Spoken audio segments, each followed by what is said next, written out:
মানুষকে কখনো আর্থিক দুর্বলতার জন্য ছোট করা ঠিক নয়, কারণ ভাগ্য যে কোনো সময় বদলে যেতে পারে। অহংকার করবেন না, কারণ যা আজ আপনার আছে, কাল তা অন্য কারো হতে পারে। কারো অসহায়ত্ব নিয়ে উপহাস করা নয়, হয়তো একদিন আপনিও এমন পরিস্থিতিতে পড়তে পারেন।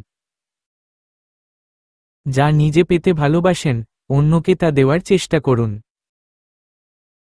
অর্থ নয়, মানুষের আসল মূল্য বোঝা যায় তার আচরণে। গরিব হওয়া দোষ নয়, গরিবের সঙ্গে খারাপ ব্যবহার করাই দোষ। সহানুভূতি দেখানো দুর্বলতা নয়, এটি একজন মহান মানুষের পরিচয়।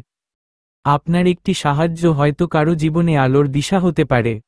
আল্লাহ যার যেভাবে ইচ্ছা পরীক্ষা নেন, তাই কারো পরিস্থিতিকে উপহাস নয়, সহানুভূতিই দেখানো উচিত। কোনো মানুষ তার অবস্থার জন্য নয়, তার মানবিকতার জন্য সম্মান পায়।